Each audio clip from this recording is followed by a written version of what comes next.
Welcome to Gurukulam IAS. TNUSRB SI notification வந்துருச்சு. இதை அடிப்படையாக வச்சு நம்மளுடைய குருகுலம் ஐஏஎஸ் அகாடமியில் பிப்ரவரி மந்த்லேருந்து எஸ்ஐக்கான ஃப்ரீ டெஸ்ட் பேட்ச் வந்து நம்ம என்ன பண்ணிக்கிட்டு இருக்கோம், வீக்லி ட்வைஸ் வந்து கண்டக்ட் பண்ணிக்கிட்டு இருக்கோம்.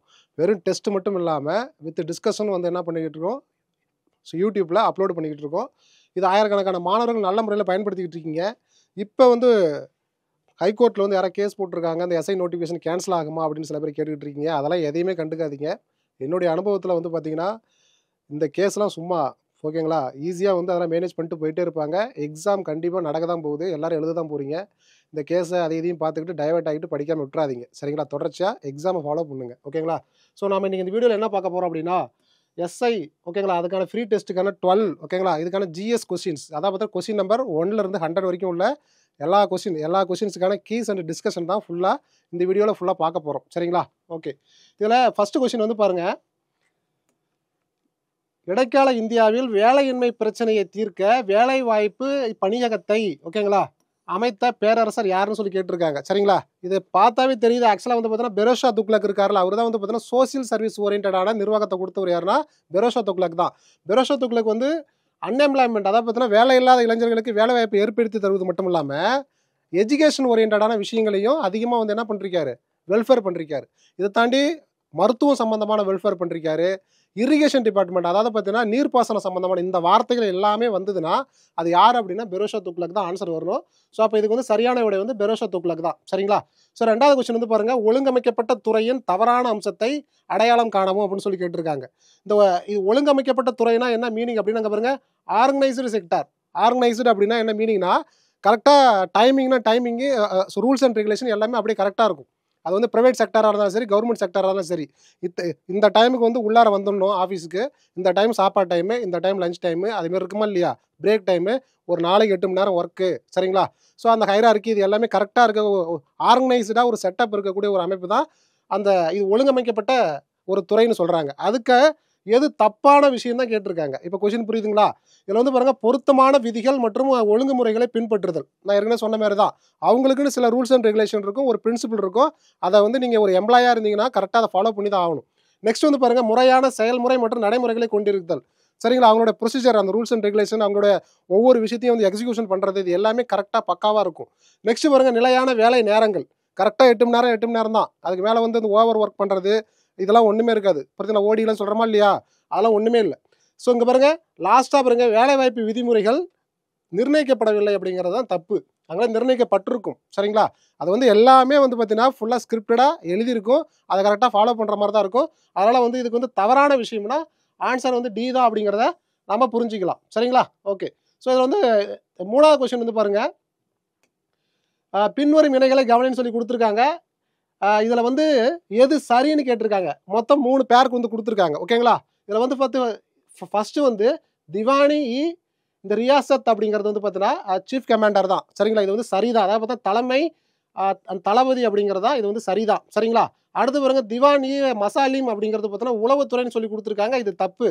இது உளவுத்துறை அப்படி இல்லை, இது வந்து பார்த்தீங்கன்னா ஒரு சுப்ரீம் கோர்ட் மாதிரி ஒன்று. அதாவது பார்த்தீங்கன்னா நியாயமன்றம், நீதிமன்றம், நியாயமன்றம்னு சொல்லக்கூடிய ஒரு அமைப்புக்கு பேர் தான் திவானி மசாலிம் அப்படின்னு சொல்லுவாங்க. சரிங்களா, ஏதாவது ஒரு பிரச்சனை நடந்துருச்சுன்னா இந்த நியாயமன்றம், இந்த திவானி மசாலிம் அப்படிங்கிற ஒரு இடத்துக்கு தான் போவாங்க. அங்கே தான் நீதி கிடைக்கும், மக்களுக்கு நீதி கிடைக்கக்கூடிய ஒரு இடம் தான். அதனால் அது வந்து பார்த்தீங்கன்னா உளவுத்துறை ஸ்பைங்கிறது தப்பு அப்படிங்கிறத நம்ம புரிஞ்சுக்கலாம்.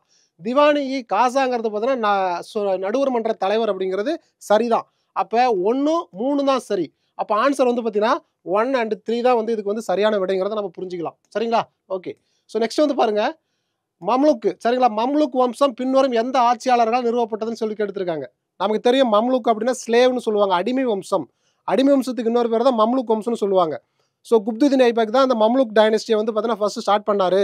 முகமது கோரி கிட்ட அடிமையாக வேலை பார்த்தவர் தான் யாருன்னா குப்துதீன் ஐபக். அப்போ குப்துதீன் ஐபக் வந்து இந்தியாவில் வந்து பார்த்தீங்கன்னா என்ன பண்ணிருக்காரு, அடிமை வம்சத்தை வந்து என்ன பண்ணிருக்காரு, ஸ்டார்ட் பண்ணிருக்காரு. அப்போ குப்துதீன் ஐபக் தான் இதுக்கு வந்து சரியான விடைங்கிறத நம்ம புரிஞ்சுக்கலாம். சரிங்களா.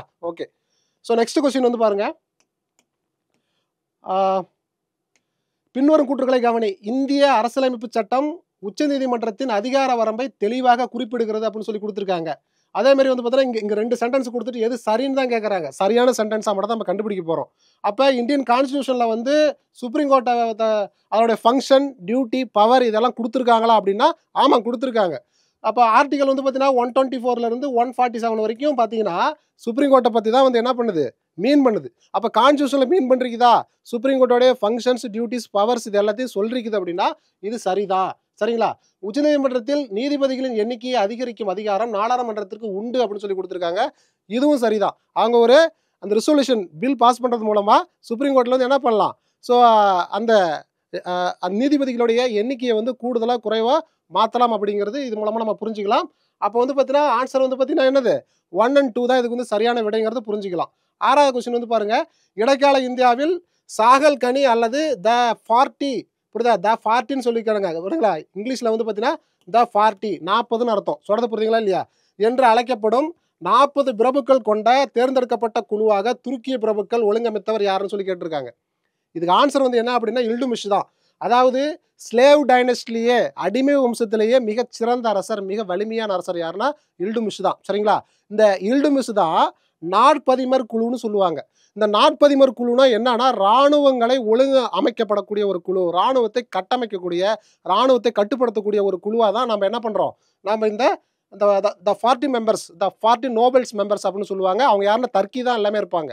அப்போ அவங்க எல்லாமே மிகச்சிறந்த, இப்போ 300 பருத்தி வீரர்கள்லாம் சொல்லி பார்த்துருப்பீங்களா இல்லையா, அவங்க 300 பேருமே எப்படி இருப்பான், அப்படி பக்காவாக இருப்பாங்களா இல்லையா, அதே மாதிரி இந்த 40 பேருமே எப்படி இருப்பாங்க, ஃபுல்லாக நாலேஜ் வைஸாகவும் சரி, அந்த கவர்மெண்ட்டுக்கு விசுவாசமாகவும் சரி, ப்ளஸ் வந்து பார்த்தோன்னா உடல் திறன், அறிவுத்திறன் இப்படின்னு சொல்லி எல்லாத்துலேயுமே முழுமையடைந்த ஒரு நபராக இருப்பாங்க அந்த 40 பேர். எந்த ஒரு விஷயமா இருந்தாலும் அந்த ஒரு கிங் வந்து இந்த 40 பேர்த்துக்கிட்ட தான் பொறுப்பு கொடுப்பாங்க. முக்கியமாக இவங்க வந்து ஆர்மியை வந்து கட்டுப்படுத்திக்கிட்டு இருந்தாங்க அப்படின்னு சொல்லி புரிஞ்சுக்கலாம். அதுக்கு தான் வந்து பார்த்தோன்னா சாகல் கனின்னு சொல்லுவாங்க, த 40 நோபல் மெம்பர்ஸ் அப்படின்னு சொல்லி நம்ம புரிஞ்சுக்கலாம். இல்டுமிஷ் சரிங்களா, இந்த இல்டுமிஷ் யாருன்னா குப்தித் ஐபக்கோடைய மருமகன் அப்படின்னு சொல்லி நம்ம புரிஞ்சுக்கலாம். சரிங்களா? ஓகே. ஸோ நெக்ஸ்ட் வந்து பாருங்க, அவர் தான் வந்து பார்த்தீங்கன்னா ஸ்லேவ் டைனஸ்டியில் மிகச்சிறந்த மிக வலிமையான அரசர்னு சொல்லி நம்ம புரிஞ்சுக்கலாம். சரிங்களா?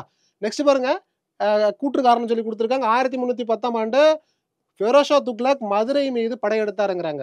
சரிங்களா? 1310 மதுரையில மீது படையெடுத்ததெல்லாம் உண்மைதான் புரியுதுங்களா. ஆனால் ஃபெரோஷா துக்ளக் இல்லை, அலாவுதீன் கில்ஜியில் வந்து பார்த்தீங்கன்னா யாரு, மாலிக் கஃபூர். சரிங்களா இல்லையா, ஒரு டிரான்ஸ்ஜெண்டர் மாதிரி இருப்பாரா இல்லையா, ஸோ அதுதான். ஸோ அப்போ இந்த பத்மாவதி படத்தில் கூட பார்த்துருப்பீங்க. ஓகேங்களா? அவர் வந்து பார்த்தீங்கன்னா யார், இந்த மாலிக் கஃபூருங்கிற ஒரு கேரக்டர் வந்து காமிச்சிருப்பாங்க. மாலிக் கஃபூர் வந்து best chief commander, one of the chief commander. அதாவது பார்த்தீங்கன்னா அலாவுதீன் கில்ஜி வந்து 2 சீஃப் கமாண்டர் வச்சிருப்பாரு, சதர்ன் சைடு நார்த் சைடுன்னு சொல்லி 2 சீஃப் கமாண்டர் வச்சிருப்பாரு. அதில் மிக வலிமையானவர் யாருன்னா நம்மளுடைய மாலிக் கஃபூர். மாலிக் கஃபூர் வந்து சவுத் இந்தியா ஃபுல்லாகவே கான்க்யூர் பண்ணி எல்லா பிளேஸையும் கட்டுப்படுத்தக்கூடிய ஒரு நபர். அப்போ மாலிக் கஃபூர் தான் வந்து மதுரைக்கு வந்து 1310 வந்திருந்தார். அவர் வந்து படையெடுத்தாருங்கிறத கூட தப்பு தான். அது என்ன மீனிங்னா பஞ்சாயத்து பண்ணுறதுக்கு வந்திருக்காரு. அங்கே சுந்தரபாண்டியன், வீரபாண்டியன் அப்படின்னு சொல்லி பாண்டிய வம்சத்தில் வந்து பார்த்தீங்கன்னா சக்சஷன் வார் நடந்துகிட்டு இருந்தது, வாரிசுரிமை போர். அண்ணன் தம்பிக்குள்ள 2 பேத்துக்கு சண்டை வந்ததால அதை வந்து தீர்த்து வைக்கிறதுக்கு சுந்தரபாண்டியன் வந்து மேலே உள்ள டெல்லி கவர்மெண்ட்டுக்கிட்ட என்ன பண்ணிருக்காரு, வந்து இந்த பிரச்சனை தீர்த்து கொடுங்க, என் தம்பி என் அண்ணன் வந்து என்ன ரொம்ப தொந்தரவு பண்ணிட்டு இருக்கா அப்படின்னு வீரபாண்டியனை அடித்து துரத்திட்டு சுந்தரபாண்டியனை வந்து என்ன பண்ணிருக்காங்க, அந்த இடத்துல மதுரையோடைய அரசராக வச்சிருந்தாங்க. அது மட்டும் இல்லாமல் மாலிக் கஃபூர் வந்து அந்த பஞ்சாயத்தை முடிச்சுட்டு ராமேஸ்வரம் போயிட்டு ஒரு மசூதியை போய் கட்டிட்டு வந்திருக்காரு. அந்த மசூதி இன்ன வரைக்கும் இருக்குது. சரிங்களா? அதெல்லாம் கொஸ்டின். ப்ளஸ் அதை தாண்டி அதன் பிறகு வந்து சுந்தரபாண்டியனே அப்புறம் டாமினேட் பண்ணி டெல்லி சுல்தானேட் வந்து என்ன பண்ணிட்டாங்க, மதுரையை வந்து ஆக்குபைட் பண்ணிட்டாங்க. கிட்டத்தட்ட வந்து பார்த்தீங்கன்னா 100 வருஷம் வந்து மதுரை கோயில் வந்து பார்த்தீங்கன்னா ஃபுல்லாக க்ளோஸ்லேயே இருந்தது அப்படின்னு சொல்லி ஒரு வரலாறு உண்டு. சரிங்களா? அப்போ அந்த நேரத்தில் மதுரையில் பாண்டிய இளவரசர்களுக்கு இடையே உள்நாட்டு போர் நடந்தது அப்படின்னு சொல்லி கொடுத்துருக்காங்க. 2வது சென்டென்ஸ் ரைட்டு, மதுரையில் உள்நாட்டு போர் நடந்ததுங்கிறது உண்மைதான். ஆனால் அந்த கூற்றுங்கிறது வந்து என்னது தப்பு, ஃபெரோஷா துக்ளக்குங்கிறது தப்பு. அது வந்து மாலிக் கஃபூர், அலாவுதீன் கில்ஜி. சரிங்களா? அப்போ வந்து பார்த்தீங்கன்னா கூற்று என்பது தவறு, காரணம் என்பது உண்மைங்கிறத புரிஞ்சுக்கலாம். ஓகேங்களா? ஓகே. நெக்ஸ்ட் வந்து பாருங்க, இடைக்கால இந்தியாவில் இக்தா முறை பற்றி தவறான கூற்றை அடையாளம் காணாமல் சொல்லி கொடுத்துருக்காங்க. சரிங்களா? எது தப்புன்னு தான் கேட்டிருக்காங்க. இக்தா என்பது வழக்கமான ஊதியத்திற்கு பதிலாக இராணுவ அதிகாரிகளுக்கு வழங்கப்பட்ட நிலம். ஆமாம், சரிதான். இப்போ எப்படி மிலிட்ரி மேனுக்கு ஒவ்வொரு ஊர்லேயும் இந்த புறம்போக்கு பட்டா நிலங்கள்லாம் இருக்கா இல்லையா, அதை வந்து என்ன பண்ணுவாங்க, 3 ஏக்கர்லேருந்து 5 ஏக்கர் வந்து மிலிட்ரி மேனுக்கு எழுதி வைப்பாங்க. இப்பவும் இருக்குது நடைமுறை. ஆனால் அப்போ வந்து இக்தா முறைங்கிறது என்னன்னா இராணுவ வீரர்களுக்கு நிலங்கள் எழுதி வைக்கிறது. இக்தா வைத்திருப்பவர் முகுத் என்று அழைக்கப்படுகிறார்கள். இதுவும் சரிதான். போர்க்காலங்களில் இக்தா வைத்திருப்பவர் சுல்தானுக்கு இராணுவ உதவி வழங்க வேண்டும்ங்கிறது இதுவும் சரிதான். அதாவது ராணுவ வீரர்களுக்கு வந்து பணம் கொடுக்க முடியல அப்படின்னா அந்த மூலையில் இருக்கிற ஒரு 1/2 ஏக்கரை வச்சுக்கி, ஒரு 10 ஏக்கரை வச்சுக்கி, ஒரு 5 ஏக்கரை வச்சுக்கி அப்படின்னு சொல்லிட்டு நிலங்களை கொடுக்கக்கூடிய சம்பளத்துக்கு பதிலாக லேண்டை கொடுக்கக்கூடிய ஒரு முறைக்கு பேர் தான் இக்தா முறைன்னு சொல்கிறோம். அப்போ இது மூணுமே சரிதான். இக்தா வைத்திருப்பவர் தனது இக்தாவிலிருந்து வருவாயை வசூலிக்க முடியாதுங்கிறது தப்பு. அந்த நிலம் எதுக்கு அவனுக்கு, புரியுதுங்களா இல்லையா? அந்த லேண்டை நீ எப்படி வேணாலும் வருவாயை வந்து என்ன பண்ணிக்கலாம், மாற்றிக்கலாம். டேக்ஸை வந்து என்ன பண்ணிக்கலாம், அதை வந்து யாருக்காவது பயன்பாட்டுக்கு விட்டு அது மூலமாக வரியை வாங்கி நீ சம்பாரித்து பொழைச்சிக்கலாம் அப்படிங்கிற ஒரு கான்செப்ட் தான் அது. சரிங்களா? ஸோ குதிப்பினார் யாரால் அதான் கட்டி முடிக்கப்பட்டது அப்படின்னு சொல்லி கேட்டிருக்காங்க. சரிங்களா இல்லையா? ஸோ அப்போ வந்து பார்த்தீங்கன்னா குதிப்பினாரை கட்டி முடித்தவர் யாருன்னா இல்டுமிஷ் தான். சரிங்களா? குப்துதீன் ஐபக் இருக்காருல, அவரு தான் குதிப்பினாரை கட்ட தொடங்கியவர். இது 2 விதமான கொஸ்டின்ஸ் இருக்கு. அப்போ குதிப்பினாருங்கிறத வந்து கட்ட தொடங்கியவர் யாருன்னா இது குப்துதீன் ஐபக். கட்டி முடிச்சவர் யாருன்னா அவங்களுடைய மருமகன் யார் அப்படின்னா இல்டுமிஷ் அப்படிங்கிறத புரிஞ்சுக்கிங்க. இது ரொம்ப முக்கியமான விஷயம். ஓகேவா? ஓகே. ஸோ நெக்ஸ்ட் கொஸ்டின் வந்து பாருங்க. முகமது பின் துக்ளக் தனது தலைநகரை டெல்லியிலிருந்து தௌலதாபாத்திற்கு மாற்றினார். சரிங்களா? அதாவது பார்த்தீங்கன்னா மிக்சர் ஆஃப் ஆப்போசிஷன் சொல்லுவாங்க. அதாவது முரண்பாடுகளின் மொத்த உருவம் அப்படின்னு சொல்லுவாங்க. வாழ்க்கையில் இருக்கிற அதாவது பார்த்தீங்கன்னா இருக்கிற டெல்லி சுல்தானட்லேயே வெல் எஜுகேட்டடு டெல்லி சுல்தான் அப்படின்னு சொன்னீங்கன்னா யார் அப்படின்னா நம்மளுடைய முகமது பின் துக்ளக் தான் சொல்லணும். மிக படித்த கல்வியில் சிறந்த ஒரு அரசர், டெல்லி சுல்தானிய அரசர்னு கேட்டிங்கன்னா முகமது பின் துக்ளக் தான். அவர் தன்னுடைய தலைநகரை வந்து டெல்லியிலிருந்து தௌலதாபாத்துக்கு மாற்றினார் அப்படிங்கிறது சரிதான். சரிங்களா இல்லையா? இதில் எது தவறுன்னு தான் கேட்டிருக்காங்க. ஃபர்ஸ்ட் வந்து சரி. சரிங்களா? அப்போ முகமது பின் துக்ளக் தனது காலத்தில் விவசாயிகளின் கடன்களை தள்ளுபடி செய்தார். அப்படிலாம் செய்யல. அவர் டோக்கன் கரன்சியை கொண்டு வந்தார். புரியுதா? அதேமாதிரி தலைநகரை டெல்லியிலிருந்து தௌலதாபாத்துக்கு மாற்றினார். ஏன்னா மங்கோல்ஸ் அட்டாக் அதிகமாக இருந்தது. மங்கோலியர்களுடைய த்ரெட்னிங், அந்த படையெடுப்பு ரொம்ப அதிகமாக இருந்ததால் பயந்துக்கிட்டு அதை வந்து ஃபேஸ் பண்ண முடியாமல் அங்கேயும் ஹெட் குவார்ட்டர்ஸை மாற்றிக்கிட்டு இருந்தார். ஹெட் குவார்ட்டர்ஸை மாற்றுறது மட்டும் இல்லாமல் மக்களை டெல்லியிலேருந்து தௌலதாபாத்துக்கு துரத்தினார். தௌலதாபாத்து நியர்பை மத்திய பிரதேசம். அப்புறம் இங்கிருந்து தௌலதாபாத்லேருந்து திரும்ப டெல்லிக்கே மாற்றினார். மக்கள் இங்கேயும் அலைஞ்சு நடைபயணத்திலே செத்துட்டான் பாதி பேர். புரியுதுங்களா இல்லையா? ஸோ அதனால் வந்து பார்த்தீங்கன்னா இது விவசாயிகள்லாம் அவர் கொடுக்கல. புரியுதுங்களா? மக்களை வந்து அதிகமாக துன்புறுத்தினார். தெரிஞ்சே தெரியாமலே அப்படி பண்ணிட்டார் அப்படிங்கிறத புரிஞ்சுக்கலாம். இவருடைய பிரிவில் தான் உலக பொருளாதார மந்தம் ஏற்பட்டுச்சு. அதனால் இவரால் வந்து பார்த்தீங்கன்னா காயின்ஸ் இஷ்யூ வந்து ரொம்ப அதிகமாக வந்துருச்சு. அதனால தான் ஒரு டோக்கன் கரன்சியை கொண்டு வந்திருக்காரு. அப்போ பொருளாதார மந்தம், டோக்கன் கரன்சி இதெல்லாம் இவருடைய பீரியடில் தான் வந்தது. ஹெட் குவார்ட்டர்ஸை மாற்றினார். டெல்லியிலேருந்து தௌலதாபாத்துக்கு மாற்றினது ஒன்று, தௌலதாபாத்லேருந்து திரும்ப டெல்லிக்கு மாற்றினது ஒன்று. இவர் தான் ஆன்சர். அப்போ வந்து பார்த்தீங்கன்னா 2 மட்டும்தான் சரியான, ஸோ தவறானது அப்படின்னு சொல்லி நம்ம புரிஞ்சுக்கலாம். ஓகே. ஸோ நெக்ஸ்ட் வந்து பாருங்கள். இடைக்கால இந்தியாவில் பண்டகன் என்பது பின்வருவற்றுள் எதனுடன் தொடர்புடையதுன்னு சொல்லி கேட்டிருக்காங்க. அந்த பண்டகன்னா என்ன மீனிங்னா ஸ்லேவ்னு அர்த்தம், அடிமைன்னு அர்த்தம். புரியுதுங்களா? பண்டகன். அப்போ சிறப்பு அடிமைகள் குழுன்னு சொல்லுவாங்க. என்னது? அந்த பண்டகனுக்கு என்ன மீனிங்கு? சிறப்பு, ஸ்பெஷல், ஸ்லேவ், ஒரு கமிட்டி, ஒரு மெம்பர்ஸ் அப்படின்னு சொல்லலாம். அதை கொஞ்சம் புரிஞ்சுக்கிங்க. ஓகேங்களா? நெக்ஸ்ட் வருங்க பாருங்கள். 12th கூற்று. 15ஆம் நூற்றாண்டின் முற்பகுதியில் துக்ளக் வம்சத்தை சைது வம்சம் மாற்றியது அப்படிங்கிறது சரிதான். புரியுதுங்களா? அதாவது 14th செஞ்சுரியுடைய எண்டிங்கில் வந்து பார்த்தீங்கன்னா துக்ளக் டைனஸ்டி வந்து பார்த்தீங்கன்னா அப்படியே டிக்ளைன் ஆக ஆரம்பிச்சிச்சு. அந்த டைமில் வந்து என்ன பண்ணாங்கன்னா அங்கே பாருங்கள், டெல்லி ஆட்சியாளர்களின் செல்வத்தை கொள்ளையடிக்க தைமூர், அவர் வந்து பார்த்தீங்கன்னா நொண்டி தைமூர்னு சொல்லுவாங்க. சரிங்களா இல்லையா? அவர் வந்து பார்த்தீங்கன்னா ஒரு மாற்றுத்திறனாளியாக இருந்தாலுமே ஒரு தைமூர் வந்து என்ன பண்ணுறாரு, ஒரு சீஃப் கமாண்டர் வந்து என்ன பண்ணுறாரு, ஒரு அரசர் டெல்லியை வந்து சூறையாடுறாரு, செல்வங்களை ஃபுல்லாக கொள்ளையடிக்கிறாரு. சரிங்களா இல்லையா? ஃபுல்லாக ரத்தக்கரையாகி போச்சு, ஃபுல்லாக எல்லாத்தையும் வாஷ் அவுட் பண்ணுறாரு. 1398 இது அடிக்கடி கேட்குற கொஸ்டின். தைமூர். சரிங்களா? அப்போ டெல்லி மீது படையெடுத்தார் தைமூருங்கிறது உண்மைதான். இவர் படையெடுத்து ஃபுல்லாக வாஷ் அவுட் பண்ணதால துக்ளக் டைனஸ்டி வந்து ஃபுல்லாக டிக்ளைன் ஆகி சைத டைனஸ்டி உருவாகுதுங்கிறதான் இதுக்கான சாராம்சம். அப்போ வந்து கூற்று மற்றும் காரணம் இரண்டும் உண்மை, மேலும் காரணம் என்பது கூற்றுக்கு சரியான விளக்கம் ஆகும் அப்படிங்கிறத நாம் புரிஞ்சுக்கலாம். ஆக்ரா நகரத்தை நிறுவிய பேரரசர் யாருன்னு சொல்லி கேட்டிருக்காங்க. ஆக்ரா நகரத்தை நிறுவல் யாரும் சிக்கந்தர் லோடி தான். 1504 வந்து ஆக்ரா நகரத்தை உருவாக்கியவர் யாரும் சிக்கந்தர் லோடி அப்படிங்கிறது நம்ம புரிஞ்சுக்கலாம். இந்த சிக்கந்தர் லோடி வந்து இது உருவாக்கினது மட்டும் இல்லாமல் தன்னுடைய தலைநகரை டெல்லியிலிருந்து ஆக்ராவுக்கு மாற்றியவர் யாருன்னு சொல்லி கேட்குறாங்க. சிக்கந்தர் லோடிங்கிறது நம்ம புரிஞ்சுக்கலாம் எக்ஸ்ட்ரா. ஓகேங்களா? ஓகே. ஸோ நெக்ஸ்ட் வந்து பாருங்கள். பின்வரும் குற்றங்களை கவனி. உச்சநீதிமன்றத்திற்கு ஆலோசனை வழங்கும் அதிகார வரம்பு உள்ளது அப்படின்னு சொல்லி கொடுத்துருக்காங்க. ஆமாம், உண்டு தான். சரிங்களா? சுப்ரீம் கோர்ட்டுக்கு அட்வைஸ் பண்ணக்கூடிய ரைட்ஸு இருக்குது. சரிங்களா? கான்ஸ்டியூஷனில் சொல்லப்பட்டிருக்கு. உச்சநீதிமன்றத்தால் வழங்கப்படும் அறிவுரை ஜனாதிபதியை கட்டுப்படுத்தாது அப்படிங்கிறது என்னது? இதுவும் சரிதான். ரெண்டுமே சரிதான். அதாவது பார்த்தீங்கன்னா சுப்ரீம் கோர்ட் வந்து, அதாவது நம்மளுடைய பிரசிடென்ட் இருக்காரா இல்லையா, ஜனாதிபதி, இந்தியாவுடைய மூத்த குடிமகன், அவருக்கு சட்டத்தில் ஏதாவது ஒரு டவுட் இருக்குது அப்படின்னா அவர் வந்து பார்த்தீங்கன்னா யார்கிட்ட போய் கேட்கலாம்? யார்கிட்ட கேட்கலாம்? உச்சநீதிமன்றத்திட்ட போய் கேட்கலாம். சுப்ரீம் கோர்ட்டுட்ட போயிட்டு இந்த இந்த ஆர்டிகளுக்கான விளக்கத்த குடுங்க. இதனுடைய ப்ரொசீஜர் என்ன அப்படின்னு சொல்லி கேட்கலாம். அது எந்த ஆர்டிகல்னா 143.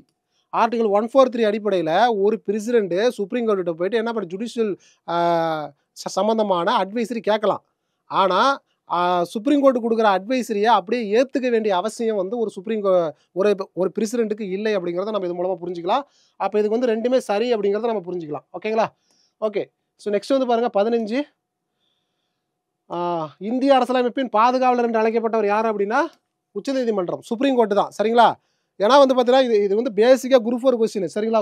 இந்திய அரசியலமைப்பின் பாதுகாவலர் என்று அழைக்கப்படுகிறது உச்சநீதிமன்றம் தான். ஆர்டிகல் 32 நீங்க வந்து கேள்விப்பட்டிருப்பீங்க. புரியுதுங்களா? இந்திய அரசியலமைப்பின் ஆன்மா, சரிங்களா, ஆத்மா அப்படின்னு சொல்லி நம்ம அம்பேத்கர் சொல்லியிருப்பான்னு படிச்சிருப்போம் இல்லையா? ஆர்டிகல் 32 வச்சுக்கிட்டு ஃபண்டமெண்டல் ரைட்ஸில் ஏதாவது உனக்கு பிரச்சனை வந்துருச்சு அப்படின்னா ஆர்டிகல் 32 வச்சு நீ சுப்ரீம் கோர்ட்டில் கேஸ் போடலாம். சரிங்களா? ஃபண்டமெண்டல் ரைட்ஸ் அண்ட் அதர் ரைட்ஸில் ஏதாவது பிரச்சனை அப்படின்னா ஆர்டிகல் 226 வச்சு நீ வந்து ஹைகோர்ட்டில் கேஸ் போடலாம். என்ன பண்ணலாம்? நீங்கள் வாதாடலாம் அப்படிங்கிறது இது மூலமாக நம்ம தெரிஞ்சுக்கலாம். சரிங்களா? ஓகே. ஸோ நெக்ஸ்ட் வந்து பாருங்க,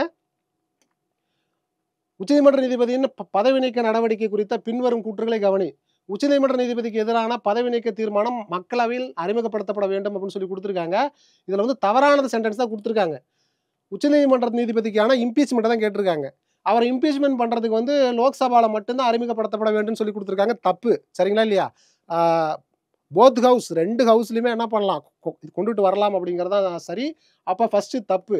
இந்த தீர்மானம் நாடாளுமன்றத்தின் ஒவ்வொரு அவையிலும் அவையின் மொத்த உறுப்பினர்களில் 3/2 பங்கு உறுப்பினர்கள் சிறப்பு பெரும்பான்மை நிறைவேற்றப்பட வேண்டும் அப்படின்னு சொல்லி கொடுத்துருக்காங்க. அதாவது ஃபர்ஸ்ட் 1/3 வந்து ஃபர்ஸ்ட் நீங்கள் வந்து இது பண்ணணும்.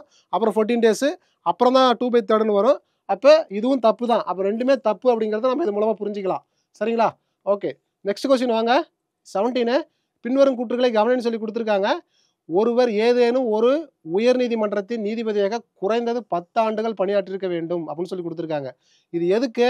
மேற்கண்ட அளவுகோலில் எத்தனை உச்சநீதிமன்ற நீதிபதியாக ஆவதற்கு தகுதிகள் உள்ளதுன்னு கேட்டிருக்காங்க. சுப்ரீம் கோர்ட் ஜட்ஜா நீ மாறணும்பா, அதுக்கு என்னென்ன வந்து குவாலிஃபிகேஷன்ஸ் அப்படின்னு சொல்லி கேட்டிருக்காங்க.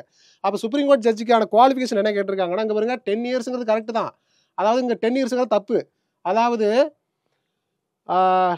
உயர்நீதிமன்றத்தின் நீதிபதி ஜட்ஜா வந்து நீங்கள் 5 இயர்ஸ் வந்து நீங்கள் ஒர்க் பண்ணால் போதுமானது.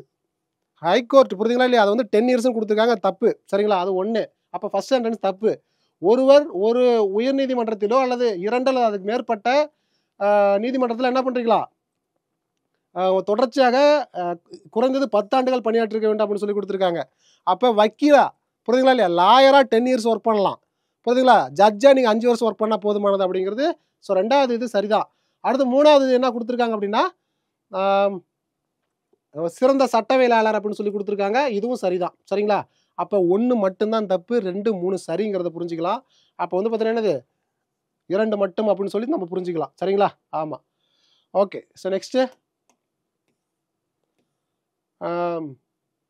இந்திய உச்சநீதிமன்றம் டேஸ் அன்று செயல்பட தொடங்கியது அப்படின்னு சொல்லி கேட்டிருக்காங்க. ஜனவரி 28, 1950. சரிங்களா? ஜனவரி 28. இந்தியன் கான்ஸ்டியூஷன் வந்து எப்போ வந்து பார்த்தீங்கன்னா என்ன பண்ணிருக்காங்க, அதாவது நமக்கு வந்து சுதந்திரம் கிடைச்சது எப்போ? 1947 ஆகஸ்ட் 15. சரிங்களா? அதாவது குடியரசு ஆனது எப்போ? 1950 ஜனவரி 26. அப்போ வந்து ரிப்பப்ளிக் ஆனால் அடுத்த 2 டேஸில் 1950 ஜனவரி 28ஆம் தேதி இந்திய உச்சநீதிமன்றம் வந்து செயல்பாட்டுக்கு வந்துச்சு அப்படிங்கிறத நம்ம புரிஞ்சுக்கலாம். அது ரொம்ப ரொம்ப முக்கியமானது டெல்லியில். சரிங்களா? அடுத்த கொஸ்டின் வந்து பாருங்க, கூற்று காரணத்தில் உச்சநீதிமன்ற நீதிபதிகளின் கொலிஜியத்தின் பரிந்துரையின் அடிப்படையில் ஜனாதிபதியால் நியமிக்கப்படுகிறார்கள் அப்படின்னு சொல்லி கொடுத்துருக்காங்க.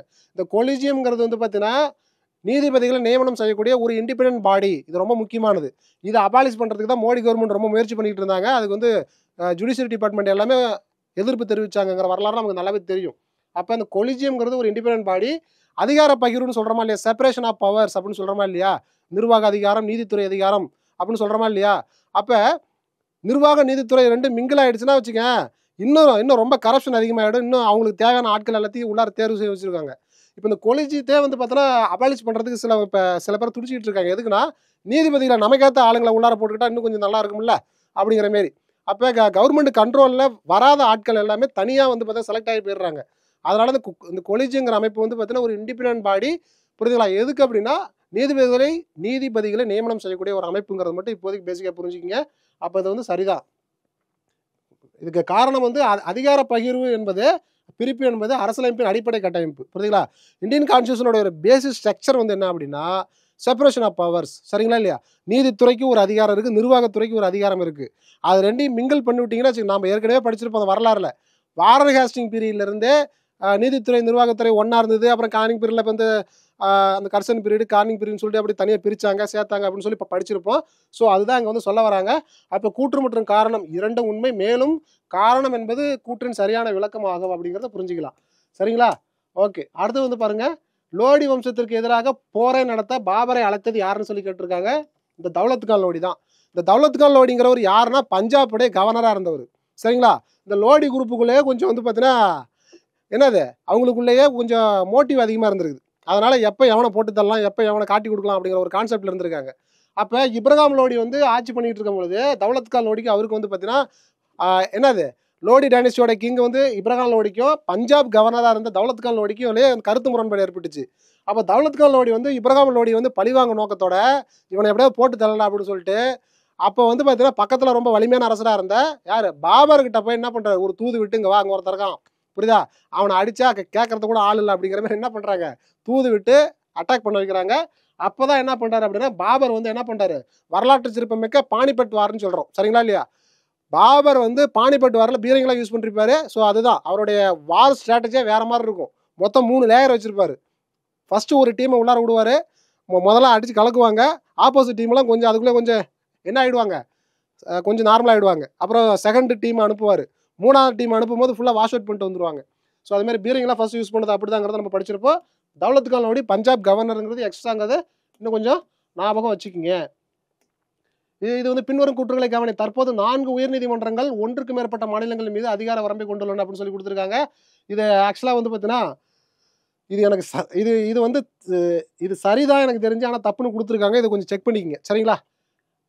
யூனியன் பிரதேசங்கள் டெல்லிக்கு மட்டும் தனக்கான ஒரு உயர்நீதிமன்றம் உள்ளது அப்படிங்கிறது என்னது, ஆமாம் இது சரிதான். ஓகேங்களா? அப்போ இதில் வந்து தவறானதுன்னு தான் கேட்டிருக்காங்க. எனக்கு ரெண்டுமே சரி அப்படிங்கிற மாதிரி தான் இருக்குது. இது கொஞ்சம் செக் பண்ணிட்டேன்னு சொல்லி கமெண்டில் சொல்லுங்கள். ஓகேங்களா? ஓகே. ஸோ அடுத்து வந்து பாருங்கள், 22வது கொஸ்டின். பின்வரும் குற்றங்களை கவனி. உயர்நீதிமன்ற தலைமை நீதிபதி ஆளுநரால் நியமிக்கப்படுகிறான்னு சொல்லி கொடுத்துருக்காங்க. உயர்நீதிமன்றத்தோட தலைமை நீதிபதி. சரிங்களா இல்லையா? அப்போ அவர் வந்து பார்த்தீங்கன்னா கவர்னரால் நியமிக்கப்படுறாரு, பிரசிடென்டால தான் நியமிக்கப்படுவார். அப்போ இதுவே தப்பு. சரிங்களா? ஓகே. அப்போ இதில் எது சரின்னு சொல்லி கேட்டிருக்காங்க. ஒன்று தப்புங்கிறது நல்லா தெரிஞ்சு போச்சா? ஜட்ஜை வந்து யார் இது பண்ணுவா, உயர்நீதிமன்றத்தோடைய நீதிபதியை பிரசிடென்ட் தான் என்ன பண்ணுவார், அப்பாயின்மெண்ட் பண்ணுவார். இது தப்பு. உயர்நீதிமன்ற நீதிபதிகள் 62 வயது வரை பதவியில் இருப்பார்கள்ங்கிறது சரிதான். அப்போ கூற்று 2 மட்டும் சரிங்கிறது நம்ம புரிஞ்சுக்கலாம். சரிங்களா? அரசியலமைப்பின் எந்த பிரிவின் கீழ் உயர்நீதிமன்றங்கள் நீதி பேராணைகள் பிறப்பிக்கப்படுகிறதுன்னு சொல்லி கேட்டிருக்காங்க. உயர்நீதிமன்றங்கள் சொல்லி கேட்டிருக்காங்க. நம்ம ஏற்கனவே கேட்டிருக்கோம். ஆர்டிகல் 32 படிச்சிருப்போமா? ஆர்டிகல் 32 வந்து பார்த்தீங்கன்னா இந்திய அரசியலமைப்பின் ஆன்மா, இதயம் அப்படின்னு அம்பேத்கர்லாம் சொல்லியிருப்பாருன்னு சொல்லி படிக்கிறோமா இல்லையா? அப்போ ஆர்டிகல் 32ங்கிறது ரொம்ப முக்கியமானது. உனக்கு அடிப்படை உரிமையில் ஏதாவது பங்கம் ஏற்பட்டு விட்டால், பிரச்சனை வந்து விட்டால், நீ அரசாங்கத்துக்கு எதிராக என்ன பண்ண ஆர்டிகல் 32 வச்சு என்ன பண்ணலாம், நீங்கள் கேஸ் போடலாம். சரிங்களா? அதனால தான் சொத்துரிமையெல்லாம் 1978 44th அமெண்ட்மெண்ட்ல தூக்கி என்ன பண்ணிட்டாங்க, ஆர்டிகல் 300A சாதாரண சட்ட உரிமையில் வச்சுட்டாங்க. சரிங்களா? ஆமாம். இப்போலாம் ஈஸியாக வந்து என்ன பண்ணலாம், 8 வழிச்சாலை போடலாம், ஃப்ளைட்டு என்ன பண்ணலாம், எந்த வேணாலும் கட்டலாம் நம்ம லேண்டில் வந்து. ஓகே. அப்போ வந்து பார்த்தீங்கன்னா சுப்ரீம் கோர்ட்டில் கேஸ் போடணும்னா ஆர்டிகல் 32, ஹைகோர்ட்டில் கேஸ் போடணும்னா ஆர்டிகல் 226. இதில் எப்படி கேட்டிருக்காங்கன்னா குரூப் 1 கொஸ்டின் எப்படி கேட்டிருக்காங்க அப்படின்னா, இங்கே பாருங்க, ஆர்டிகல் 32 வரம்பு எல்லை, அதிகார எல்லையை விட ஆர்டிகல் 226 அதிகார எல்லை வந்து ரொம்ப அதிகம். என்ன காரணம்னா இது ஒன்லி அடிப்படை உரிமைகள் மட்டும்தான் யூஸ் பண்ண முடியும். ஆர்டிகல் 32. ஆர்டிகல் 226ங்கிறது அடிப்படை உரிமை அண்ட் நார்மல் ஆக்ட்ஸ். புரியுதா? அந்த லீகல் ஆக்ட்ஸ்னு சொல்கிறோமா இல்லையா, சாதாரண சட்ட உரிமை ரெண்டுக்கும் பயன்படுத்தலாம் அப்படிங்கிறத நம்ம இது மூலமாக புரிஞ்சுக்கலாம். சரிங்களா? அடுத்து பாருங்க, 24 நீதி பேராணை மற்றும் அதனுடைய பொருள் வந்து கொடுத்துருக்காங்க. இது அப்படியே தங்கிலீஷில் தான் கொடுத்துருக்காங்க. பாருங்க, ஹேபியஸ் கார்பர். அந்த ஹேபியஸ் கார்பஸ் அப்படின்னா ஆட்கொணர்வு நீதி பேராணை அப்படின்னு சொல்லி படிச்சிருப்போமா இல்லையா, அதுதான். ஸோ அப்போ இதை அப்படியே வந்து மேட்ச் பண்ணிக்க வேண்டியதான். இந்த ஹேபியஸ் கார்பஸ்னா உடலை பெற வேண்டும் அப்படிங்கிற மாதிரி ஒரு கான்செப்ட். இந்த மேண்டமஸ் அப்படிங்கிறது வந்து பார்த்தீங்கன்னா சட்டப்பூர்வ செயல்பாடு கட்டளை. கோ வாரண்டோ அப்படிங்கிறது எந்த அதிகாரம் அல்லது வாரண்டுடன் அப்படிங்கிறது.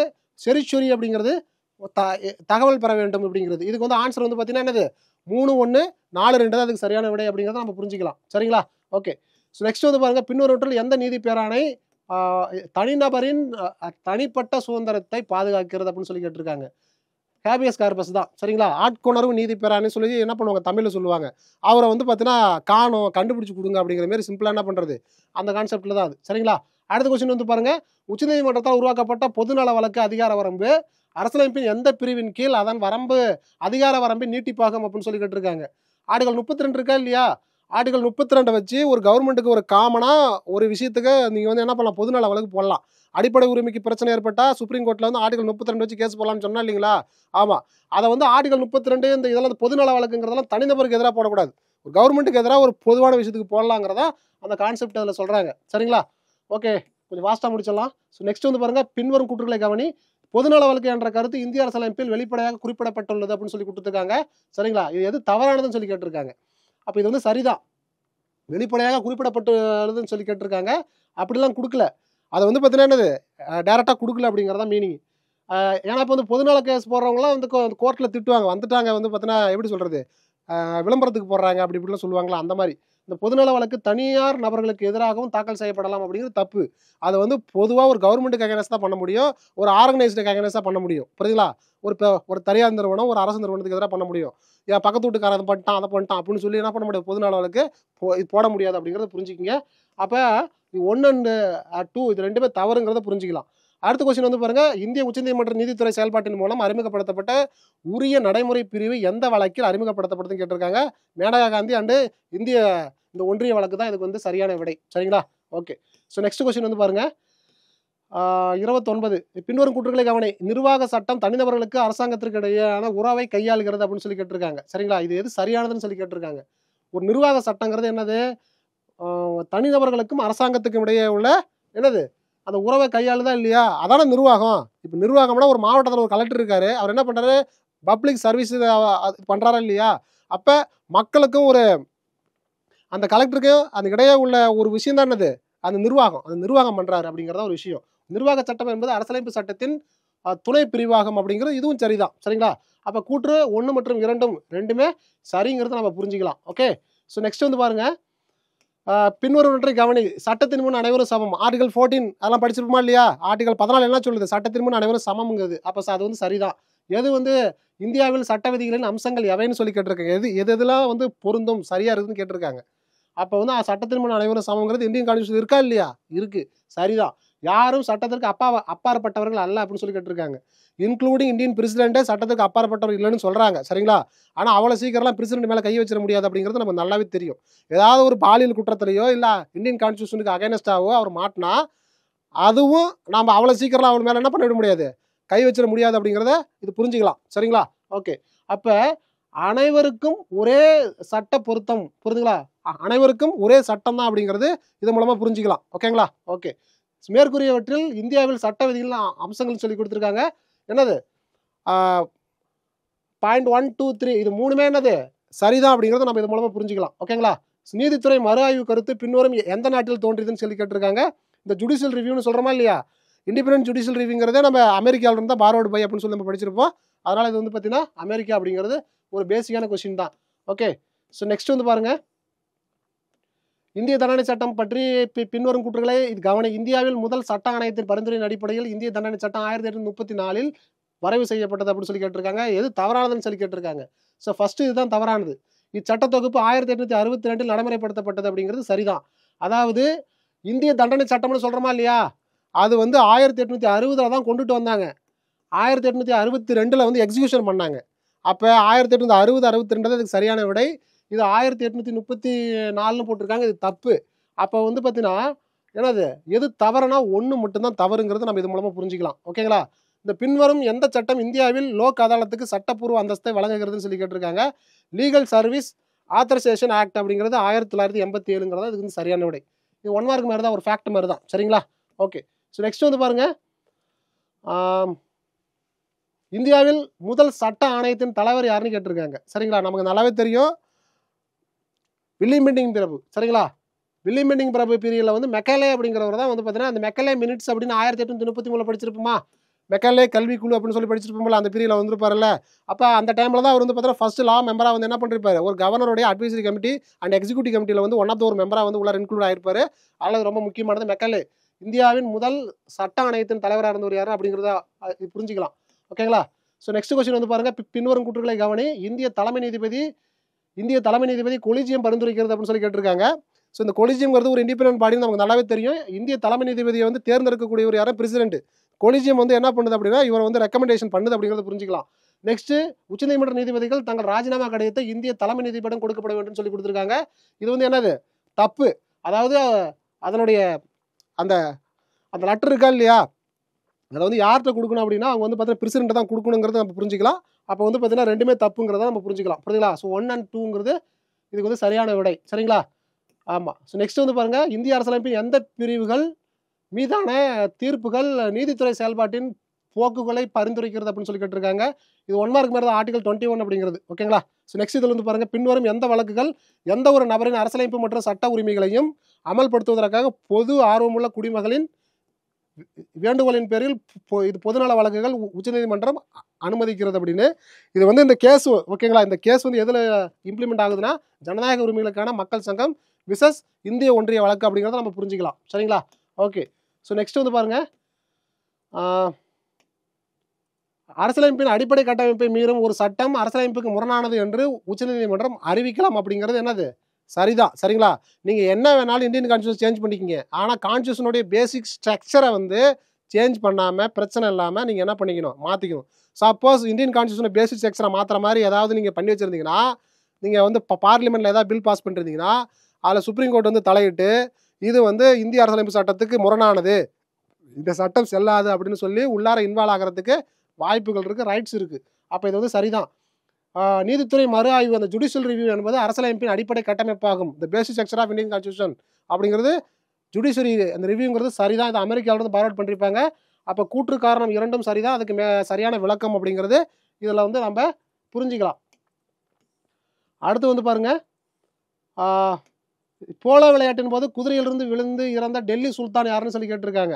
நம்மளுடைய மாமலுக் டைனஸ்டி இருக்கா இல்லையா, குப்துதீன் ஐபக் தான் போலோங்கிற ஒரு குதிரை ஏற்ற விளையாட்டு. சரிங்களா? அதுலேருந்து அவர் வந்து என்ன பண்ணிருக்காரு, விளையாடும் போது தவறி கீழே விழுந்து நோய்வாய்ப்பட்டு இறந்துட்டாருங்கிறது நமக்கு வந்து அடிக்கடி கேட்குற கொஸ்டின். குப்துதீன் ஐபக் முகமது கோரியோடைய அடிமையாக இருந்தவர் தான் யாருன்னா குப்துதீன் ஐபக். அடிமை வம்சத்தை இந்தியாவில் தொடங்கினவர் யாருன்னா குப்துதீன் ஐபக். மம்லுக் டைனஸ்டின்னு சொல்கிறோமா இல்லையா? ஆமாம். அதே ஒரு குதிப்பினாரை கட்ட தொடங்கினவர் இவர் தான், கட்டி முடிச்சவர் இவருடைய மருமகன் இல்டுமிஷ். இது எல்லாமே முன்னாடி கேட்ட கொஸ்டின் அப்படி ரீகால் பண்ணுறது ரொம்ப ரொம்ப ஒரு முக்கியமான விஷயம். சரிங்களா? அடுத்த கொஸ்டின் வந்து பாருங்க, டெல்லி சுல்தானத்தின் 40 பேரவை அல்லது சாகல் காணியுடன் தொடர்புடைய சரியானது அடையாளத்தை காண்கன்னு சொல்லி கேட்டிருக்காங்க. நமக்கு ஏற்கனவே தெரியும், அந்த 40 நோபல்ஸ் மெம்பர்ஸ்னு சொல்கிறோமா இல்லையா, அதை வந்து சாகல் கணின்னு சொல்கிறோம். அவங்க வந்து பார்த்தீங்கன்னா தேர்ந்தெடுக்கப்பட்ட பயிற்சி எடுக்கப்பட்ட ஒரு அடிமை ஒரு குரூப்னு சொல்லலாம். சரிங்களா? அவங்க தான் வந்து இராணுவத்தை வந்து என்ன பண்ணுறாங்க, கட்டமைக்கிறாங்க. அவங்க தான் இராணுவத்தை மேம்படுத்துகிறாங்க, பாதுகாக்கிறாங்க. இராணுவத்தை பராமரிக்கும் ஒரு அமைப்புக்கு பேர் தான் இது. இதை வந்து யார் கொண்டு வந்ததுன்னா இது இல்டுமிஷ் தான் இந்த அமைப்பை வந்து கொண்டு வராது. இந்த அமைப்புக்கு அதிகாரத்தை வந்து குறைச்சவர், இதை அபாலிஷ் பண்ணவர் யாருன்னா பால்பன். இது 2 விஷயம் ரொம்ப முக்கியமான விஷயம். ஓகேங்களா? ஓகே. ஸோ நெக்ஸ்ட் வந்து பாருங்க, பின்னொன்றை பொறுத்தவும் அதிகாரி பொருள். ஸோ வசீர். சரிங்களா? ஸோ என்ன கேட்டிருக்காங்க, வசீர்னா என்னது, நிதி அமைச்சர். நெக்ஸ்ட் திவான் ரிசாலத் அப்படிங்கிறது வந்து பார்த்தீங்கன்னா வெளியுறவுத்துறை அமைச்சர். திவான் ஐரிஷ். இந்த ஐங்கிறதுல ஈன்னு வரும், திவானி ஈன்னு வரும். சரிங்களா இல்லையா? திவானி ஹரிஷ் அப்படிங்கிறது வந்து என்னது, இந்த பாதுகாப்புத்துறை அமைச்சர்.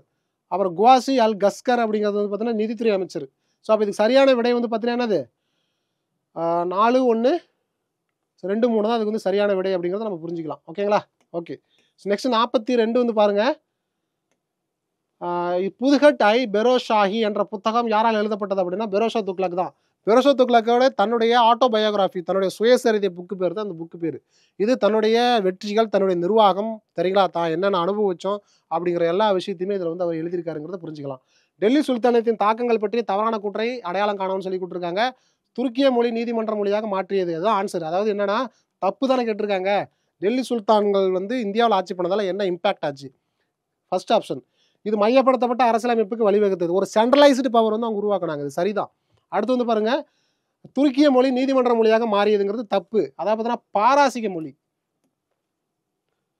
இந்த பாராசிக மொழி தான் அவங்களுக்கு வந்து என்னாச்சு நீதிமன்ற மொழியாக மாறிச்சுங்கிறது புரிஞ்சுங்க. இது நிர்வாகத்தில் சீரான தன்மையை கொண்டுள்ளது. கொண்டுள்ளதுன்னா ஆமாம். நிரந்தர இராணுவம் நிறுவப்பட்டது, ஆமாம். தப்பு வந்து பி தான் அப்படிங்கிறத நம்ம புரிஞ்சுக்கலாம். ஓகேங்களா? ஸோ நெக்ஸ்ட் வந்து பாருங்க, அலை தர்வாசா என்ற டெல்லி சுல்தானியத்தின் ஆட்சி காலத்தில் கட்டப்பட்டது. இது கில்ஜி வம்சம். ரஷ்யானா சுல்தானா அப்படின்னு சொல்கிறோமா இல்லையா, அவங்க பீரியடில் கில்ஜி டைனஸ்டியில் தான் வந்து என்ன பண்ணுறாங்க அப்படின்னா அலை தர்வாசா என்ற அலை தர்வாசாங்கிற ஒரு ஒரு ஒரு கட்டிடம் வந்து பார்த்தீங்கன்னா டெல்லியில் வந்து கட்டப்பட்டதுங்கிறது கில்ஜி டைனஸ்டி பீரியடில் தான். ஓகேங்களா. நெக்ஸ்ட் வந்து பாருங்கள், பின்வருவற்றை பொருத்தவும். ஆட்சியாளர்கள் ஜலால் உத்தீன் கில்ஜி அப்படின்னு சொல்லி கொடுத்துருக்காங்க அமைதி கொள்கை. சரிங்களா. ஜலாலுதீன் கில்ஜிங்கிறது என்னது, அமைதி கொள்கை தான். அதாவது அலாவுதீன் கில்ஜியோட மாமனார் ஜலாலுதீன் கில்ஜி அமைதி கொள்கை தான் பின்பற்றுவார்.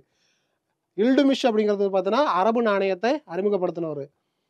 நெக்ஸ்ட் வந்து பால்பன் அப்படிங்கிறது தெய்வீக உரிமை கோட்பாடு. நான் வந்து பார்த்தீங்கன்னா ஷேடோ ஆஃப் காட் அப்படிங்கிற மாதிரி, கடவுளோட நிழல் அப்படிங்கிற மாதிரி தன்னை சொல்லிக்குவார். குப்துதீன் ஐபக்குங்கிறது பார்த்தீங்கன்னா லக்ஷ் பக்ஷா, லட்சங்களை வழங்குவோர்கள், லாக்ஷ் பக்ஷா அப்படின்னு சொல்லுவாங்க, லட்சங்களை வழங்குவோர்கள். அப்போ வந்து இதுக்கு வந்து சரியான ஆன்சர் வந்து என்னது, பி 2, 3, 1, 4 தான் சரியான விடைங்கிறத நம்ம புரிஞ்சுக்கலாம். ஓகேங்களா.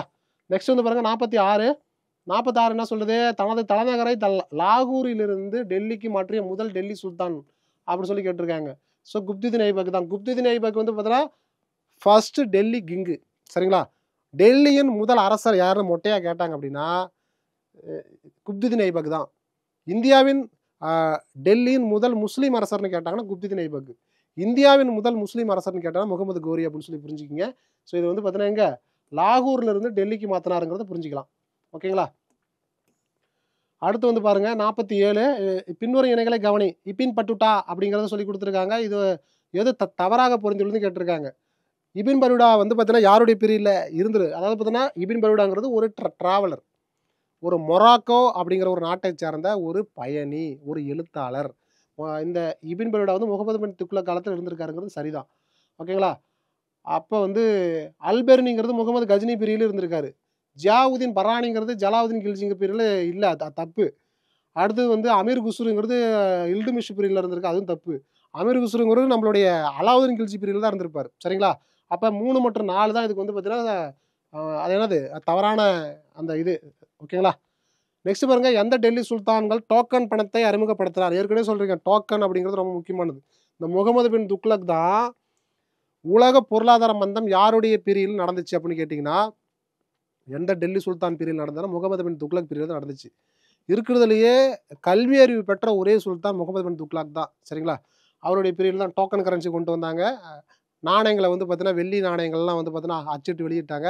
அதுவே வந்து பார்த்தீங்கன்னா எல்லாரும் வந்து பார்த்தீங்கன்னா அதாவது ஒரு காயின்ஸுங்கிறது கவர்மெண்ட்டு தான் அச்சடித்து ரிலீஸ் பண்ணணும். மக்களே என்ன பண்ணிட்டான், அச்சடிக்க ஆரம்பிச்சிட்டாங்க அப்படிங்கிறத அதில் வந்து ஒரு சாராம்சம். அதனால் வந்து அவருடைய ஸ்ட்ராட்டஜி எதுவுமே வந்து ஒர்க் அவுட் ஆகலை, எல்லாமே நெகட்டிவ் தான் போய் முடிஞ்சுது.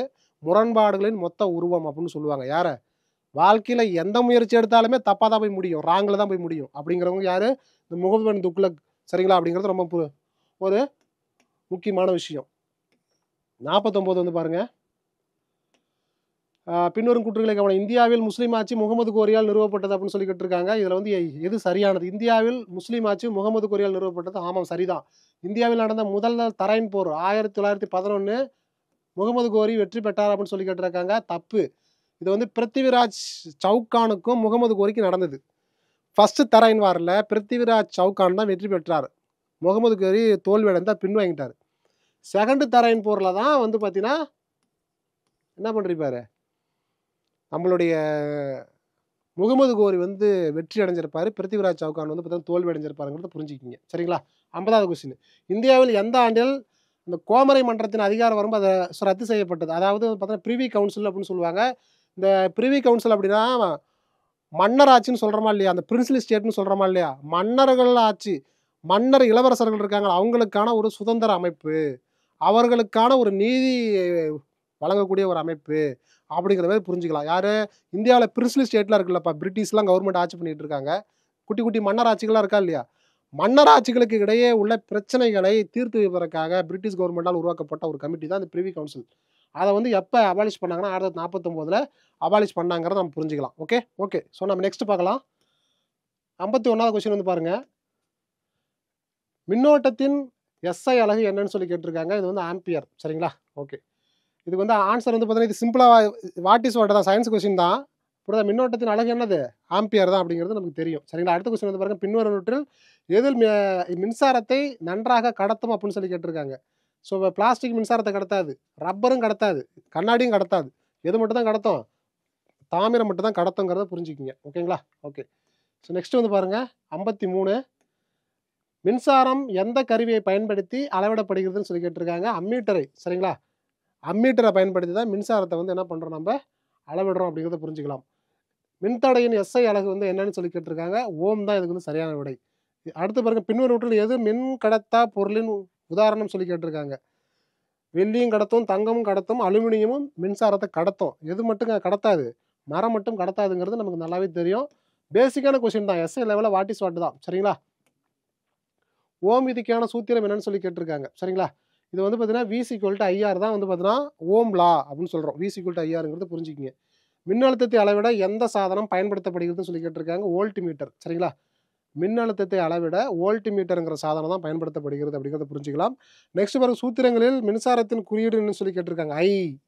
ஐ தான் வந்து பார்த்தீங்கன்னா என்னது அந்த மின்சாரத்துடைய குறியீடு அப்படிங்கிறத நம்ம புரிஞ்சுக்கலாம். நெக்ஸ்ட் பாருங்க மின்சாரம் பாயும் ஒரு மூடிய பாதை ஏ என அழைக்கப்படுகிறது. பாதை டேஸ் என அழைக்கப்படுகிறது, சுற்று என்று அழைக்கப்படுகிறதுங்கிறத புரிஞ்சுக்கலாம். இதெல்லாம் சிம்பிளான கொஸ்டின் தான். சரிங்களா? நெக்ஸ்ட் பாருங்க ஒரு கம்பியின் நீளம் இரட்டடிப்பாக்கப்பட்டால் மின்தடைக்கு என்ன நடக்கும் அப்படின்னு சொல்லி கேட்டிருக்காங்க. அதுவும் என்ன பண்ணுமா இரட்டிப்பாக்கப்படும் சொல்லி கேட்டிருக்காங்க. ஓகேங்களா? ஒரு கம்பியோட டிஸ்டன்ஸ் இருக்குல்ல அதை டபுள் மடங்காக நீங்கள் உயர்த்தினீங்க அப்படின்னா என்னது அதோட மின்தடையும் எப்படி தான் இருக்குமா டபுள் மடங்காக தான் உயரம் அப்படிங்கிறது நம்ம இது மூலமாக புரிஞ்சுக்கலாம். ஓகே நெக்ஸ்ட் பாருங்க 61 பின்வரும் சாதனங்களில் எது மின்சக்தியை ஒளி ஆற்றலாக மாற்றுகிறதுன்னு சொல்லி கேட்டிருக்காங்க. பல்பு தான். சரிங்களா? மின்சக்தின்னு என்னது கரண்ட்டு. ஸோ கரண்ட்டை வந்து லைட்டாக மாற்றுறது எது அப்படின்னா பல்பு தான் வந்து பார்த்தீங்கன்னா என்ன மாற்றுது. சரிங்களா? நம்ம ஹீட்டர்லாம் தெரியும். கரண்ட் வந்து என்ன பண்ணுது அது வந்து அந்த ஹீட்டை வந்து பார்த்தீங்கன்னா தண்ணி சுட வைக்குது அப்படிங்கிறத புரிஞ்சுக்கலாம். இது வந்து காற்று வர வைக்கிது, மோட்டார் ஓடுது. வெளிச்சத்தை வர வைக்கக்கூடியது பல்ப் மட்டும் தான் அப்படிங்கிறத நம்ம இது மூலமாக புரிஞ்சுக்கலாம். ஓகேங்களா? நெக்ஸ்ட் வந்து பாருங்கள் மின்சார ஓட்டத்தை கட்டுப்படுத்த பின்வரும் சாதனங்களில் எது பயன்படுத்தப்படுகிறது அப்படின்னு சொல்லி கேட்டிருக்காங்க. சுவிட்ச் தான் இதுக்கு வந்து சரியான விடை.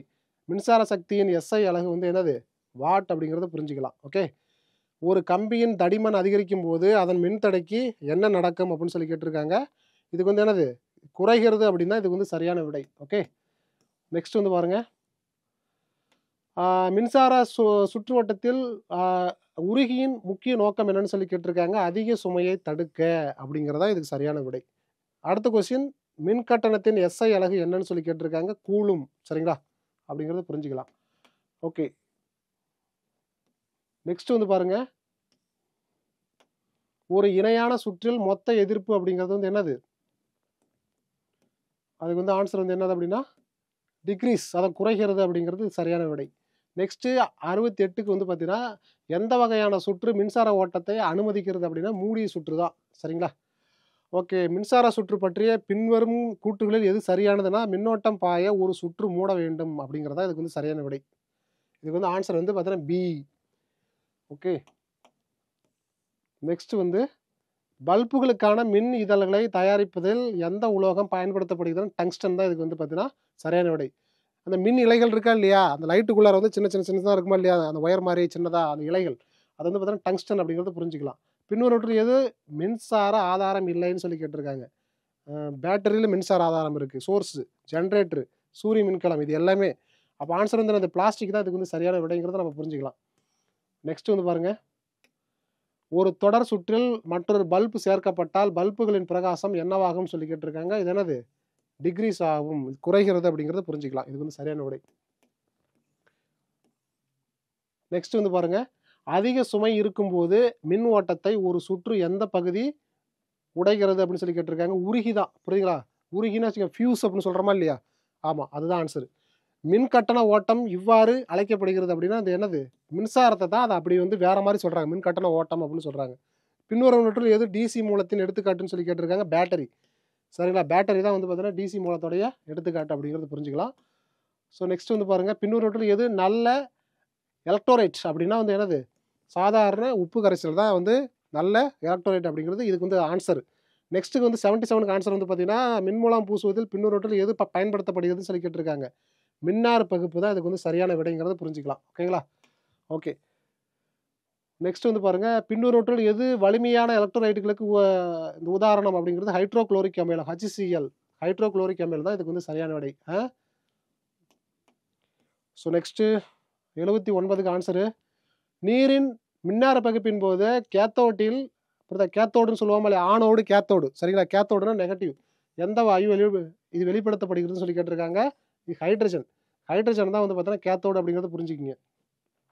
தொழிற்சாலைகளில் மின்னார பகுப்பின் முக்கிய பயன்பாடு என்ன அப்படின்னா, உலோகங்களை சுத்திகரித்தல். உலோகங்களை சுத்திகரித்தல் தான் இதுக்கு வந்து சரியான விடை அப்படிங்கிறத புரிஞ்சுக்கலாம். ஓகேங்களா? ஸோ நெக்ஸ்ட் 81 உலக குடும்ப தினம் எப்போது கொண்டாடப்படுகிறதுனா ஜனவரி 1ஆம் தேதி தான் வேர்ல்டு ஃபேமிலி டே அப்படிங்கிறது கொண்டாடப்படுறோம். தென்பெண்ணை ஆறு எந்த மாநிலத்தில் பாய்கிறது அப்படின்னா கர்நாடகா, தமிழ்நாட்டில் தான் பாயுது அப்படிங்கிறது நம்ம நல்லாவே தெரியும். ரொம்ப முக்கியமானது. நெக்ஸ்ட் பாருங்க 83ஆவது கொஸ்டின். பின்வரும் நாடுகளில் எந்த நாடு நார்கர பாதுகாப்பு உரையாடலில் குவாட் உறுப்பினராக இல்லை அப்படின்னா என்னது? சீனா மட்டும் தான் இல்லை அப்படிங்கிறது இதுக்கு சரியான விடை. அதெல்லாம் கரண்ட் அஃபேர்ஸ். அசுத்தமான தண்ணீரை குடிப்பதால் ஏற்படக்கூடிய உடல்நல பாதிப்புகள் என்ன அப்படின்னா வயிற்றுப்போக்கு மற்றும் வயிற்று தொற்று, நரம்பியல் பிரச்சனைகள், புற்றுநோய். இது வந்து மேலே உள்ள அனைத்தும் அப்படிங்கிறத புரிஞ்சுக்கலாம். ஓகேங்களா?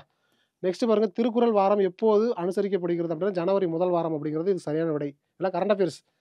நெக்ஸ்ட் வந்து பாருங்க 18வது பிரவேசி பாரதிய சம்மேளனம் எந்த நகரத்தில் நடைபெற்றதுன்னா டெல்லியில் தான் நடந்தது. இது ஒரு ஃபங்க்ஷன் புரியுதுங்களா? அதாவது பார்த்தீங்கன்னா அந்த வெளிநாடு வாழ் இந்தியர்கள் தினம் அப்படின்னு சொல்கிறோமா இல்லையா, அதுக்கு ஏற்ற மாதிரி ஒரு மீட்டிங். பின்வரொன்று எது ஸ்கார்ப் டைபஸின் அறிகுறி அல்ல அப்படின்னா இருமல் மட்டும்தான் அதுக்கு வந்து அறிகுறி இல்லை. மீதி என்னது காய்ச்சல், தலைவலி, சோர்வு இது எல்லாமே இருக்கும் அப்படிங்கிறத புரிஞ்சுக்கலாம். உலக பிரெய்லி தினம் எந்த தேதியில் அனுசரிக்கப்படுகிறதுனா ஜனவரி 4ங்கிறத புரிஞ்சுக்கிங்க. ஓகேங்களா? மணிப்பூரின் புதிய ஆளுநராக நியமிக்கப்படுபவர் யார் அப்படின்னா அஜய் குமார் பல்லா அப்படிங்கிறத புரிஞ்சுக்கிங்க. ஓகேங்களா? நெக்ஸ்ட் சீனாவின் மிகவும் பொதுவான சளியை உண்டாக்கும் வைரஸ் எதுனா இன்ஃப்ளூயன்ஸா. ஓகே, சயின்ஸ் முடிஞ்சது. அடுத்தது பாருங்க ஸோ தமிழ் சிற்றிலக்கியங்கள் டேஸ் வகைப்படும் அப்படின்னா 96 வகை சிற்றிலக்கியங்கள் அப்படிங்கிறது புரிஞ்சுக்கிங்க. இது வந்து ஒரு பேசிக்கான தமிழில் உள்ள ஒரு ஆன்சர். சரிங்களா? அடுத்தது இதழியல் கலைச்சொற்கள்னு சொல்லி கேட்டிருக்காங்க. ஃப்ளாஷ் நியூஸ் அப்படின்னு சொல்லி கேட்டிருக்காங்க. எது வந்து பொருந்தாததுன்னு சொல்லி கேட்டிருக்காங்க. ஃப்ளாஷ் நியூஸ்னா சிறப்பு செய்தி தான். ஃபோலியோன்னா இதழ் எண்ணு தான். க்ரீன் ப்ரூஃப் அப்படின்னா திருத்தப்பட்ட அச்சுப்படிங்கிறது தப்பு. லே அவுட்டுங்கிறது செய்தித்தாள் வடிவமைப்புங்கிறது சரி. ஓகேங்களா? அப்போ வந்து ஆன்சர் வந்து பார்த்தீங்கன்னா சி தான் இதுக்கு வந்து சரியான விடை. நெக்ஸ்ட் பாருங்க பிரித்து எழுதுன்னு சொல்லி கேட்டிருக்காங்க. கண்டெடுக்கப்பட்டுள்ளன அப்படிங்கிறது வந்து ஆன்சர். கண்டு ப்ளஸ் எடுக்கப்பட்டு உள்ளன அப்படிங்கிறது இதுக்கு வந்து சரியான விடை. சரிங்களா? அகலாய்வு புடைப்பு சிற்பம் என்பதன் ஆங்கில சொல் என்ன அப்படின்னு சொல்லி கேட்டிருக்காங்க. எக்ஸ்வேஷன், எம்போஸ்டு, ஸ்கல்ப்சர் அப்படிங்கிறத புரிஞ்சுக்கிங்க. ஓகேங்களா? ஓகே. கற்றவர்களுக்கு மட்டுமே கூடியவனாக இருப்பது வந்து பார்த்தீங்கன்னா திருச்சொல். ஒரு விஷயத்தை திருச்சி சொல்கிறோமா இல்லையா, அது வந்து பார்த்தீங்கன்னா செய்யுள் மாதிரியே இருக்கும். அது வந்து பார்த்தீங்கன்னா படித்தவங்களுக்கு மட்டும் தான் புரியும், எல்லாத்துக்குலாம் புரியாது. அதுக்கு பிறகு திருச்சொல் அப்படிங்கிறத புரிஞ்சுக்கலாம். வேப்புக்குறி இட வேண்டிய சரியான தொடர்பை கண்டறிக்கன்னு சொல்லி கேட்டிருக்காங்க. தமிழின் இனிமைதான் என்னே அப்படின்னு சொல்லி கேட்டிருக்காங்க. ஒரு ஆச்சரியக்குறி. ஆஹா, தமிழின் இனிமைதான் என்னே அப்படின்னு சொல்லி கேட்குறமா இல்லையா? நெக்ஸ்ட் பாருங்க முகநூல் அப்படின்னா என்னது? இதில் வந்து சரியான இணையை கண்டறிக அப்படின்னு சொல்லி கேட்டிருக்காங்க. ஓகேங்களா? எது சரியானதுன்னு சொல்லியிருக்காங்க. முகநூல் அப்படின்னா வெறும் ஆப்னு போட்டிருக்காங்க, தப்பு. மின்னஞ்சல்னா சர்ச் இன்ஜின் சொல்லியிருக்காங்க, இதுவும் தப்பு. சைலண்ட்னா டச் ஸ்க்ரீன் சொல்லியிருக்காங்க. புலனம் என்றால் வாட்ஸ்அப், இது மட்டும்தான் சரி. புரியுதுங்களா? வாட்ஸ்அப்புக்கு பியூர் தமிழ் என்னது புலனம் அப்படிங்கிறது. அடுத்தது வந்து பாருங்க கலைச்சொல் அறிதல். எஸ்கலேட்டர்னா என்னது? மின் படிக்கட்டு அப்படிங்கிறத புரிஞ்சுக்கலாம். சரிங்களா? ஆங்கில சொல்லுக்கு இணையான தமிழ் சொல்லை எழுதுக அப்படிங்கிறது ஆன்லைன் ஷாப்பிங் அப்படிங்கிறது இணையதள வணிகம் அப்படிங்கிறது புரிஞ்சுக்கலாம். சரிங்களா? ஓகே. ஸோ நெக்ஸ்ட் வந்து பாருங்க. So last question. இதில் எது மேட்ச்னு தானே கேட்டிருக்காங்க. பிறமொழி சொற்களுக்கு இணையான தமிழ் சொற்களை கண்டு பொறுத்துக்க அப்படின்னு சொல்லி கேட்டிருக்காங்க. இதுக்கு வந்து கில்ட். சரிங்களா? கில்ட் அப்படிங்கிறது வந்து என்னது? அது ஒரு வணிக குழு. பேட்டன்ட் அப்படின்னா என்னது? காப்புரிமை. கன்சல்ட் அப்படிங்கிறது துணை தூதரகம். டெரிட்டரிங்கிறது நிலப்பகுதி. அப்போ இதுக்கு சரியான விடை வந்து பார்த்தீங்கன்னா 4, 3, 2, 1 தான் இதுக்கு சரியான விடை. ஸோ அப்போ நம்ம இந்த வீடியோவில் என்ன பார்த்துருக்கோம் அப்படின்னா எஸ்ஐ டெஸ்ட் 12 அதில் வந்து கொஸ்டின் நம்பர் 1லேருந்து 100 வரைக்கும் உள்ள எல்லா கொஸ்டினுக்கான கீஸ் அண்ட் எக்ஸ்ப்ளனேஷன் ஃபுல்லாக பார்த்துட்டோம். தொடர்ந்து நம்மளுடைய டெஸ்ட் ஆன்லைன் ஆஃப்லைனில் பல மாணவர்கள் எழுதிக்கிட்டு இருக்காங்க. நீங்களும் தொடர்ச்சியாக எழுதுங்க. ஸோ அடுத்தடுத்த வீடியோ ஃபாலோ பண்ணுங்கள். வாழ்த்துக்கள்.